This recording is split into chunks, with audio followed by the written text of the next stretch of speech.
Hoy vamos a tocar un pasaje de Romanos que tiene un gran simbolismo, un gran significado en lo que es la historia de la redención en el mundo.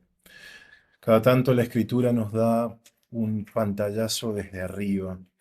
Todos los días estamos inmersos en nuestra rutina, inmersos en nuestros afanes, en nuestros problemas y preocupaciones, y de repente el Señor a través de la palabra nos eleva casi como en un avión, espiritualmente hablando, para que contemplemos the big picture, como se dice en inglés, la imagen completa.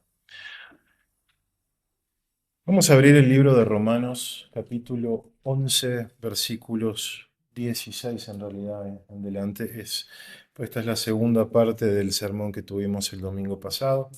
Romanos 11, hoy vamos a leer del 16 en delante. Bien, y comienza el versículo 16 así.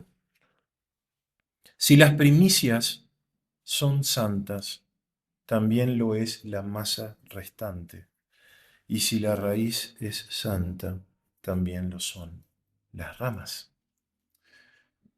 Pues si alguna de las ramas fueron desgajadas, y tú, siendo olivo silvestre, has sido injertado en lugar de ellas, y has sido hecho participante de la raíz y de la rica savia del olivo, no te jactes contra las ramas, y si te jactas, sabe que no sustentas tú a la raíz, sino la raíz a ti.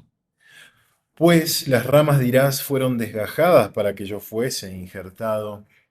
Bien, por su incredulidad fueron desgajadas.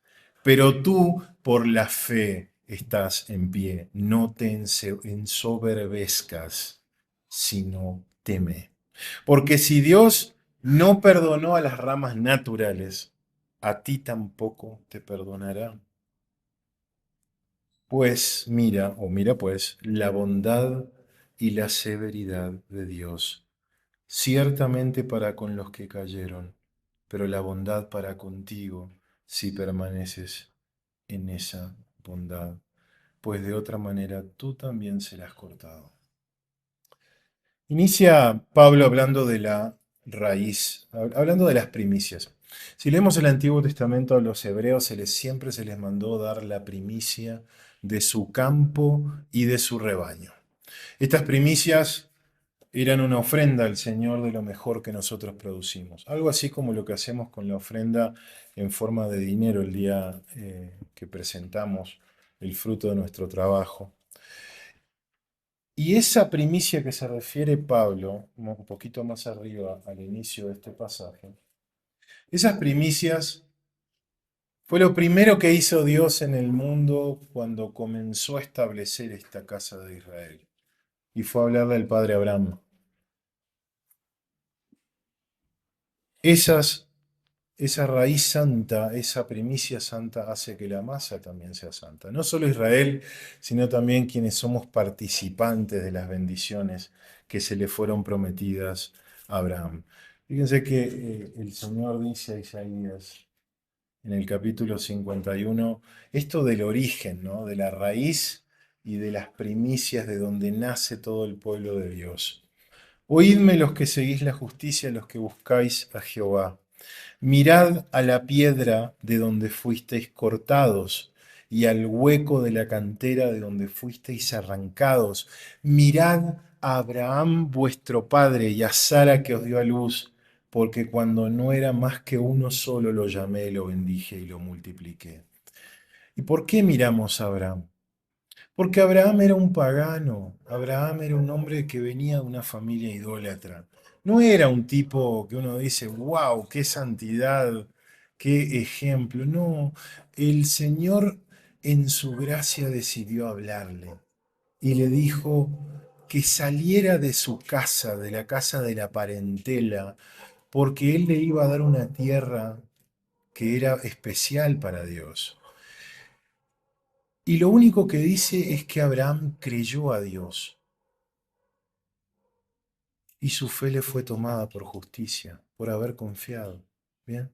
Y nosotros medio que venimos así, exiliados de Babilonia, venimos del mundo con nuestros harapos de pecado y nuestra vida media destruida y arruinada, y el Señor nos llama para que vengamos a Él. Y el único mérito que podemos dar a esa salvación y a ese camino es nuestro propio pecado. Es lo único que podemos aportar. Creemos, sí, pero también eso es por su gracia. Y Pablo habla del olivo. El olivo es un árbol, no tenemos muchos por acá, creo que sí hay plantaciones en Colombia, en Uruguay también tenemos plantaciones de olivo, pero en las escrituras también aprendemos que el proceso de cuidado del olivo es muy trabajoso, es muy laborioso, lleva cuidado de la tierra alrededor, lleva poda, lleva nutrición, lleva vigilancia, porque el olivo se incendia, el olivo se apesta, tiene pestes. Y tenemos el olivo cultivado. Y por otro lado está el olivo silvestre. ¿Qué hace el olivo silvestre? Crece, pero no sirve para nada. No da fruto ninguno. El olivo cultivado, cuando envejece, cuando es muy viejito, deja de tener fuerza. Empieza a mermar su producción de fruto. ¿Y qué hace el cultivador? Bueno, hace lo opuesto a lo que está en esta historia, en esta parábola. El cultivador toma ramas viejas y las pone en el olivo silvestre para que del olivo silvestre se nutra con esa savia nueva y la rama vieja dé mejor fruto. Bien, bueno, pues esto no es lo que hizo el Señor en este simbolismo. Es totalmente lo opuesto. El Señor toma esa raíz santa, esa savia pura y elegida, corta todas las ramas. No, sino algunas. Algunas de las ramas las corta. No toda la casa de Israel fue rechazada en ese día en que se rechazó al Mesías, en ese tiempo, sino que nuestra iglesia cristiana fue en principio judía. Casi el 100% de los cristianos eran judíos. Pero algunas ramas fueron desgajadas. ¿Y qué hizo el Señor? Injertó a los gentiles, a nosotros. Entonces el llamado es a no jactarnos contra la casa de Israel. Perdón. ¿Por qué? Porque hoy en día, lastimosamente en la iglesia cristiana, tenemos, como hemos hablado, teologías que dejan a la casa de Israel y a Israel como nación completamente al margen. Y claramente las escrituras nos están diciendo que tengamos cuidado cómo consideramos a los judíos en términos del plan de Dios y el plan de redención. Pablo nos enseñaba en Gálatas que Abraham creyó en Dios y le fue contado por justicia. Ese es lo único que compartimos con todos los creyentes, sea en la antigüedad como ahora. Los que son de fe, estos son los hijos de Abraham. Y continúa diciendo en la Escritura, previendo que Dios había de justificar por la fe a los gentiles, dio de antemano la buena nueva a Abraham diciendo, en ti serán benditas todas las naciones, de modo que los de la fe son bendecidos por el creyente Abraham. Continúa también Pablo diciendo en Gálatas, Cristo nos redime de la maldición de la ley. Hoy hablamos de la obediencia, ¿no? Y de lo duro que es obedecer.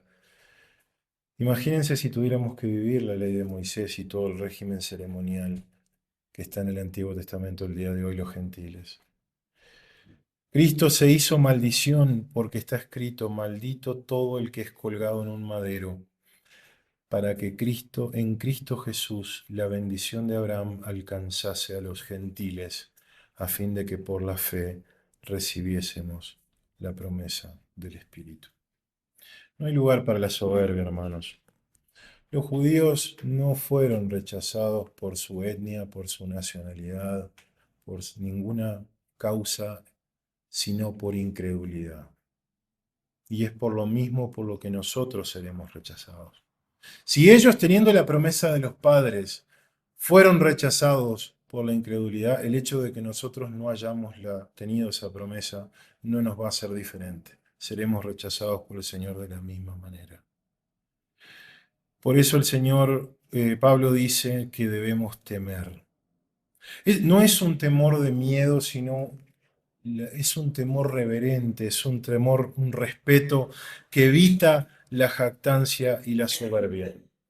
La iglesia hoy ya no es judía, la iglesia hoy es gentil, casi toda.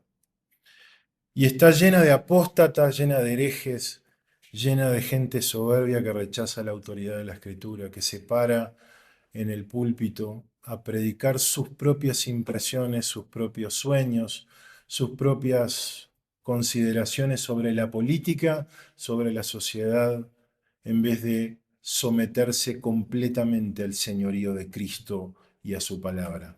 La iglesia está llena de cizaña y como tal será recogida y será quemada. Los únicos tres capítulos que hablan de la iglesia en Apocalipsis es el 1, el 2 y el 3.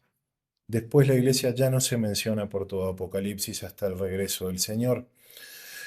Pero sin embargo hay algunas interesantes advertencias que el Señor da. Dice, por ejemplo, en el capítulo 2, versículo 15 al 16, esta es una reprensión a la iglesia de Esmirna, no de Pérgamo, si no me equivoco. También tienes a los que retienen la doctrina de los nicolaitas, la que yo aborrezco. Por tanto, arrepiéntete, pues si no vendré a ti pronto y pelearé contra ellos con la espada de mi boca. Muchos dicen, por ejemplo, después le hablamos si quieren de la doctrina de los nicolaitas, es bastante abominable. El, el argumento es que muchas veces se dice que esto era solo para la iglesia de Pérgamo, pero inmediatamente después dice el que tiene oído oiga lo que el Espíritu dice a las iglesias. También en el capítulo 3, versículo 16, el mensaje a la Odisea. Voy a leer el 15. Yo conozco tus obras, que no eres ni frío ni caliente. Ojalá fueses frío o caliente, pero por cuanto eres tibio y no frío ni caliente, te vomitaré de mi boca. Porque tú dices, yo soy rico y me he enriquecido y de ninguna cosa tengo necesidad. Y no sabes que tú eres un desventurado, miserable, pobre, ciego y desnudo. Por tanto, yo te aconsejo que de mí compres oro refinado en fuego, para que seas rico y vestiduras blancas para vestirte y que no se descubra la vergüenza de tu desnudez, y unge tus ojos con colirio, para que veas. He aquí, yo reprendo y castigo a todos los que amo. Sé pues celoso y arrepiéntete. Este mensaje parece casi como para la iglesia del siglo XXI, porque es el último mensaje antes de la adoración celestial en el capítulo 4, cuando el ángel le dice a Juan, ven aquí arriba, y Juan sube a la presencia del Señor. Es casi como un mensaje para nosotros. Es por fe, hermanos, solo por fe, por ese amor que nos lleva a obedecer que alcanzamos esa justicia y que alcanzamos la presencia del Señor. Dice Romanos para terminar, hermanos, ¿qué pues diremos? Que los gentiles que no iban tras la justicia han alcanzado la justicia, es decir, la justicia que es por fe. Mas Israel, que iba tras una ley de justicia, no la alcanzó. ¿Por qué? Porque iban tras ella no por fe, sino como por obras de la ley, pues tropezaron en la piedra de tropiezo. ¿Para qué nos ha llamado el Señor, hermanos? Y con esto quiero cerrar estas palabras. Nos ha llamado para permanecer. Si algo aborrece el Señor es la inconstancia. Eso de voy, vengo, a veces hago, a veces no hago, a veces quiero, a veces no quiero. A veces tengo ganas, a veces no tengo ganas. El Señor nos ha llamado a permanecer. En la permanencia y en la constancia está el signo y la marca de la salvación verdadera. En la inconstancia y en la duda está la marca de un corazón tibio, que todavía no ha tomado la decisión de venir al Señor, que no ha tomado la decisión de caer a los pies de la cruz. Y quiero dar un pantallazo a 3 o 4 versículos. Si vosotros permaneciereis en mi palabra, seréis verdaderamente mis discípulos. Yo soy la vid, vosotros los pámpanos. El que permanece en mí y yo en él, este lleva mucho fruto, porque separados de mí nada podéis hacer. Pablo en Colosenses hace énfasis de presentarnos Él a nosotros sin mancha y irreprensibles delante de Él, si en verdad permanecéis fundados y firmes en la fe y sin moveros de la esperanza del Evangelio que habéis oído. El autor de Hebreos, que es realmente muy mal citado a veces con respecto al tema de la pérdida de la salvación, el autor de Hebreos le está hablando a judíos que todavía no habían tomado la decisión, se congregaban con los cristianos, pero todavía no habían tomado la decisión de aceptarlo públicamente. Mirad, hermanos, que no haya de ninguno de vosotros corazón malo de incredulidad para apartarse del Dios vivo. Antes, exhortaos los unos a los otros cada día, entre tanto que se dice hoy, para que ninguno de vosotros se endurezca por el engaño del pecado. Y finalmente, Juan, hablando de los apóstatas, los que se fueron de la iglesia, dice, salieron de nosotros porque no eran de nosotros, porque si hubiesen sido de nosotros, habrían permanecido con nosotros, pero salieron para que se manifestase que no todos son de nosotros. ¿Cuál es la marca del creyente? Los frutos, pero no los frutos a veces, o los frutos aparentes, sino los frutos siempre. La constancia, como dije, y la permanencia, enraizados, fundamentados en el Señor, es lo que muestra el signo del verdadero candelabro, de la iglesia verdadera. Estamos aquí, hermanos, porque amamos al Señor. Estamos aquí porque nos amamos con nuestros tropiezos, nuestros líos, nuestros problemas, nuestros pecados, nuestras luchas, pero nos amamos entre nosotros y amamos al Señor. Esa es la ley y los profetas. Amén. Preparemos nuestro corazón, hermanos, para participar de la cena del Señor. Sí, hermano Pedro, si me puede ayudar para